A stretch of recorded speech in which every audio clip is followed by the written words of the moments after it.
Welcome to Discovering. In the UP, when you say ice, most people think fishing. Some think racing. The fastest bikes get between 60 and 65 miles an hour in the straightaway.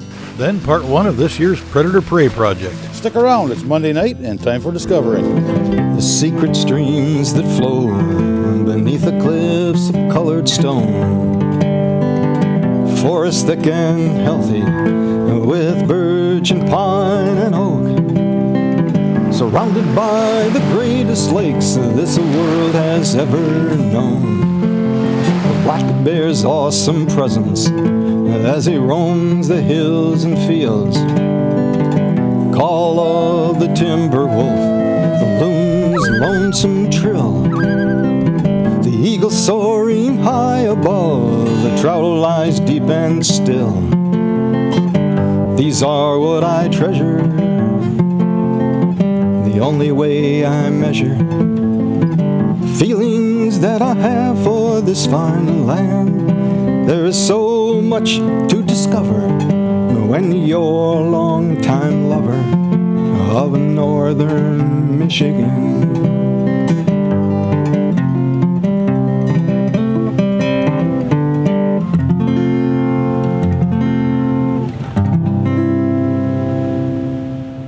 If you ride a motorcycle or an ATV and disagree with the idea that winter is just for snowmobiles, what do? Well, if you like to race, you could add some studs to your tires and head for Gladstone. People say, why do you race on the ice? It's there you'll find the Great Lakes Ice Racers. Well, because we can.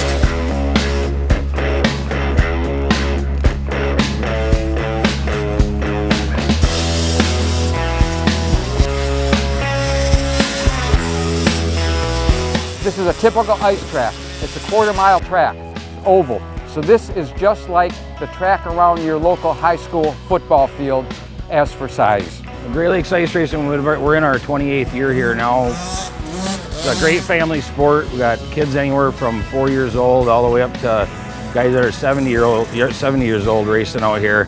It's just an awesome way to pass the winter away. It gives kids something productive to do. We race studded motorcycles from 50 cc's through open size. We race studded ATVs or quads, and we also race non-studded quads. This four-wheeler here, we have about 1,200 screws between the front and rear tires. The fronts are studded with the screws straight, and the rears have a specific pattern to them for forward bite and side bite. These are ordinary motocross bikes. There's nothing special about these bikes. If you want to race a motorcycle, you need a set of these studded tires. These tires cost about $500 for a pair. They'll last you a long, long time. You can usually pick up a used set around here because some guys get new tires every year. They're a bunch of nuts. On a motorcycle, you need to build these safety fenders. You might want to take a look, find a bike like yours, and see how he did it, or else the first set you make will be kind of ugly. This is Jason Dix's bike, Dix Boys Racing, 450 KTM. KTM's a European brand, but all the popular bikes are here. All your Hondas and Yamahas and Kawasaki's, they're all here. They seem to work equally good. The difference between racing with studded and non-studded tires is obviously the difference is traction. Studded tires with the screws gives you a lot more traction on the ice so you can put it where you want. It's a different riding style. You got a lot of G-force in the corner. The non-studded, a lot of guys, the studded four-wheelers, they groove their tires in the back to make them so that they stick to the ice better and they can get around the corners a lot better just by sliding through. We try to accommodate all machines and all riders. Most quads, most bikes will fit into a class out here. We run sportsman classes. if you have a bike or a quad that's maybe not up to speed, or a new rider, we have a sportsman class. When you get out there, it's not so competitive. I believe today we're running a women's quad class. If we have 3 or more ladies that want to race together, we'll put them out there by themselves. We also, as for motorcycles, have a seniors class, 35 years and up. And our riders start about 4 years old on 50cc bikes and mini quads. This is Jacob. He runs a little mini quad. He's in about his 4th year. And we got Jaden over here. She runs a mini quad also. She's in her 4th year. And then Taylor runs another type of non-stud. She's in her 4th or 5th year also. She just started on a new 4 this year. The fastest bikes and the fastest quads get between 60 and 65 miles an hour in the straightaway. And the fastest bikes and fastest quads turn the same lap times. You need to be under 20 seconds to be competitive.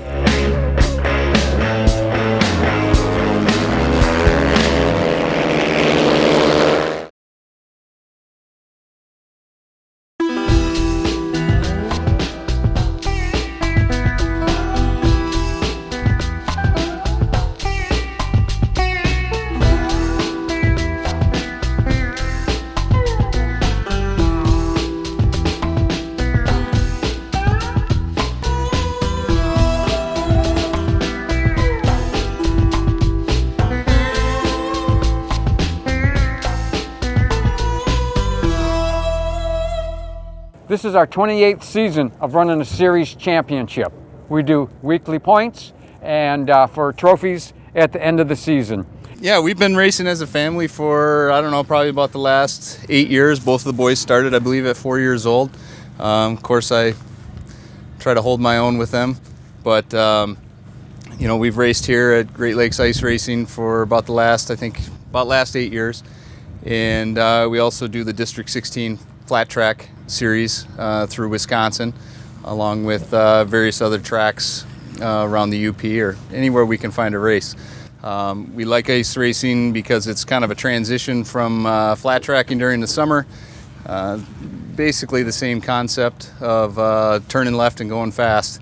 Make a lot of good friends, a lot of good contacts through racing. We really enjoy, you know, the friendships that we've made. And one thing that we've discovered with racing in general is everybody's willing to help each other out. When we started racing, we didn't really know much about what we were doing, and it was amazing how, you know, everybody around us and the people that we were competing against were there to help with us. So we try to turn around and do that same thing for any new racers that decide to start.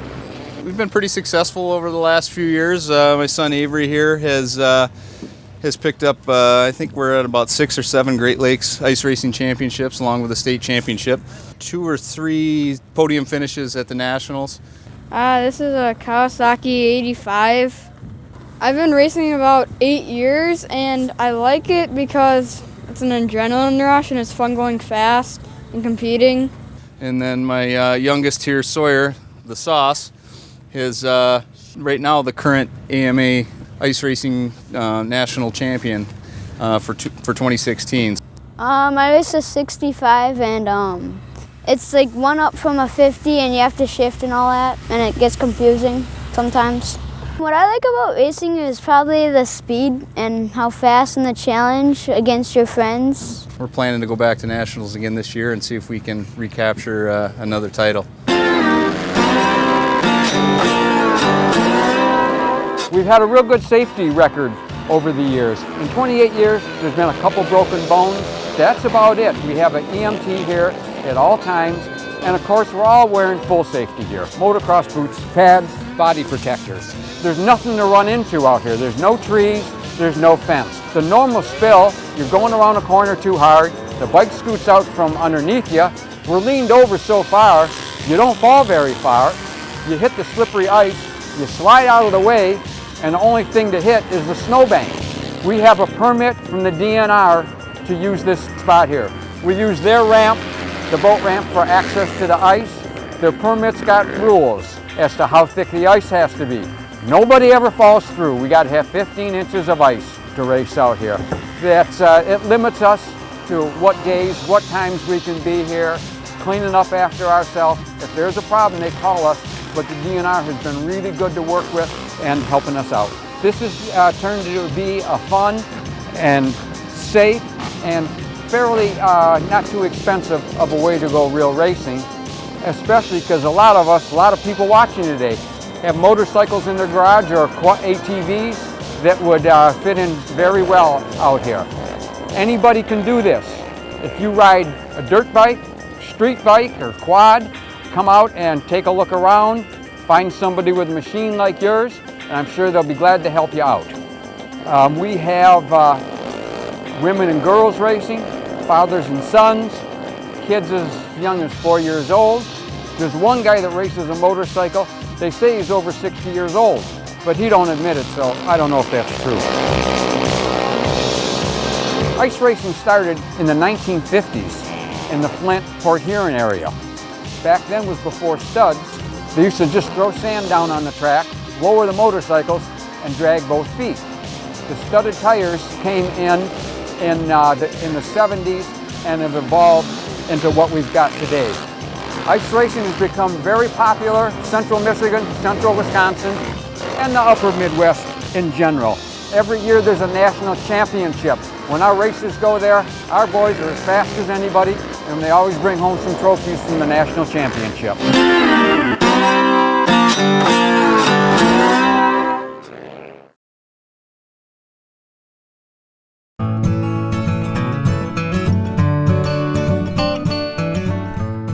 The condition of our deer herd here in the Upper Peninsula is influenced by many factors, including weather, habitat, and of course predation. Mississippi State University, along with the Michigan Department of Natural Resources, have been studying the effects of predation on deer for the last 9 years through an ongoing endeavor known as the Predator Prey Project.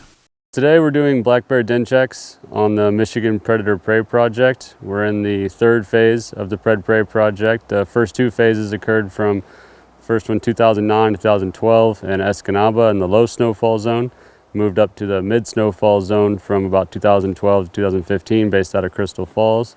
And then we just arrived here in May in 2016 in the high snowfall zone working in the Ottawa National Forest west of Baraga. So on a den check, we've got a couple different objectives. One is to monitor reproduction of females and survival of bears. And also it gives us a chance to trade out GPS collar batteries or switch collars completely depending on where the bear has traveled to since the last time we located him. So this particular bear was captured back in June up near the Ottawa National Forest around Forest Highway 16. He has since traveled over here south of Covington near Drummond Lake Road, and we're projecting him to be about 150, 160 pounds. Well, we'll just have to go in there and get him immobilized, pull him out and see what's going on. So this previous summer was our first bear trapping season in the new study area, and we did pretty well. We caught 24 total bears. 14 of these bears were harvested during the bear hunt. That left us with 5 females and 5 males. Additionally, we were able to locate an uncollared bear in a den, which a local conservation officer tipped us off to. So that brings us up to a total of 6 females and 5 males for den checks this year.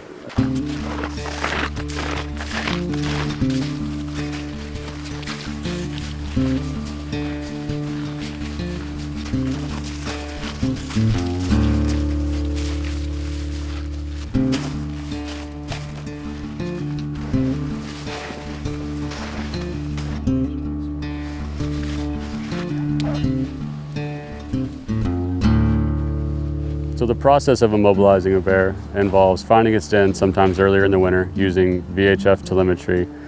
Once we get it located, we'll schedule a date to come in and we'll approach very quietly with a jab stick, so imagine like a long syringe, and we'll peek in there with headlamps, and then safely, if we can get a good shoulder or rump injection on the bear, we'll immobilize it. We throw a sleeping bag over the top of the den just to try and reduce the amount of light and noise and stimulus for the bear.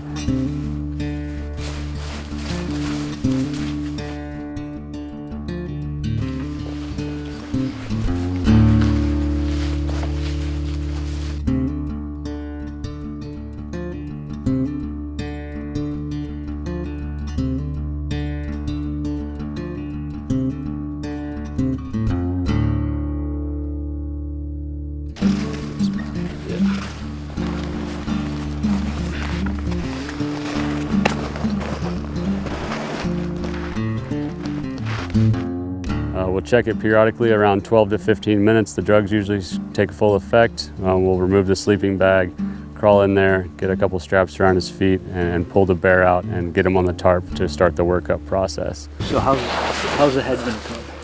So I think if we can just get him like on the side and only go about halfway and just hold his head, and Yeah, you guys and then will we'll pull, and then somebody might have to pull me too, but yeah. Okay. Pull me. You pull it, you got him. Okay. One more. 1, 2, 3. All right.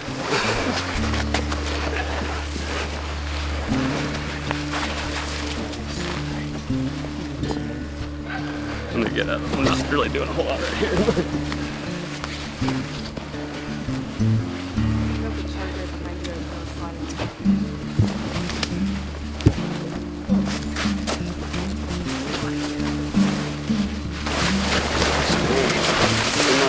Guys, just like a deer.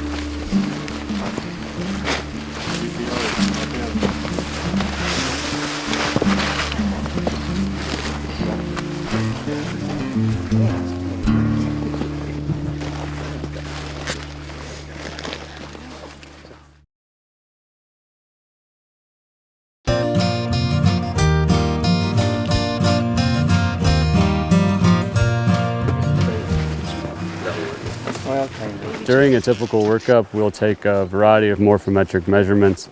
We also remove a tooth for aging, similar to at a bear check station. We've already pulled this bear's tooth, so we don't need to pull it today. We'll take a hair sample, blood sample, and then check the ear tags to make sure that their identification markers are still on the bear. And then finally, we'll switch out the collar into either a GPS or a VHF collar, depending on where the bear is denned. So this particular bear is now denned pretty far south of our study area, where we're working west of Baraga, and being a younger male, there's a pretty good chance he may continue to travel a long way. So we're going to fit him with a VHF collar to see if he does come back to the study area. Maybe we can get him next year. Otherwise, it's just another opportunity for us to monitor survival. You can do eye to snout real quick if you want. So got that weird eye thing going on with it sometimes.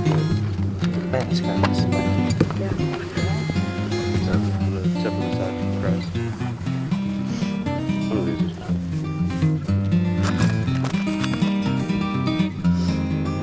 looks like he's missing.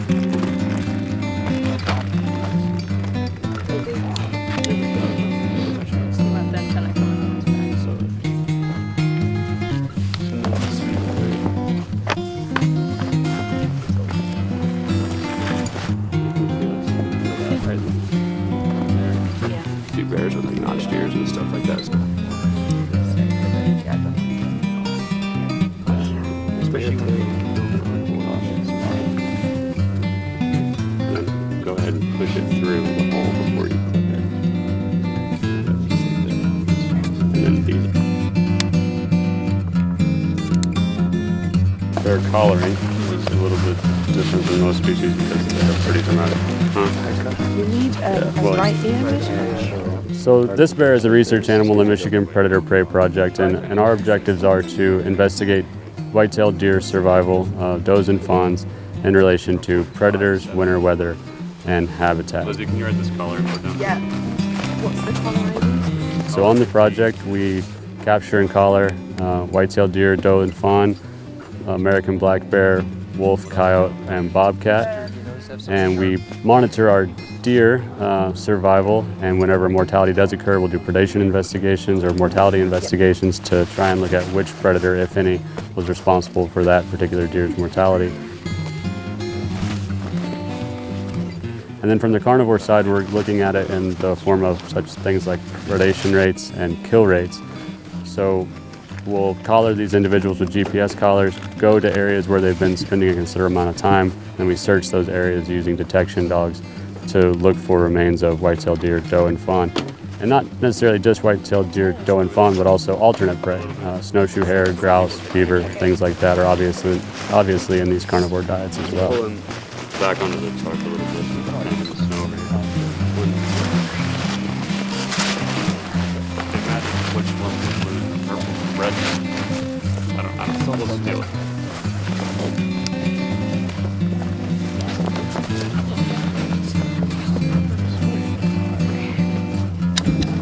want to get on this side and read?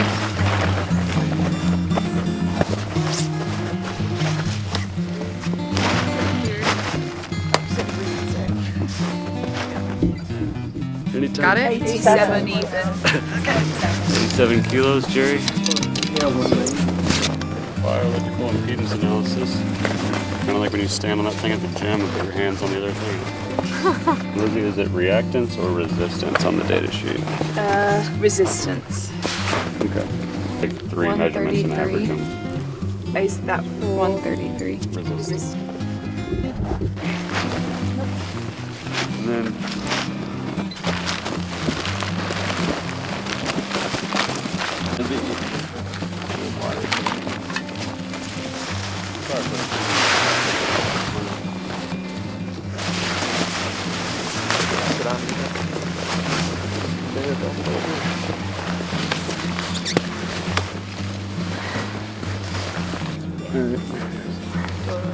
Sit down.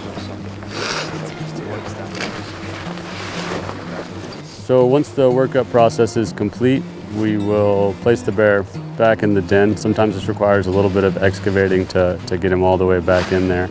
Yeah, you just kind of get under and have him ride you down.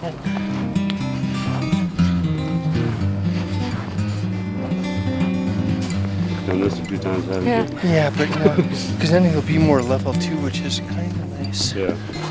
We'll then cover up the entire den with spruce and pine boughs to create that dark environment, and that way whenever more snow does come, it doesn't just fall right down into the den where we've disturbed it.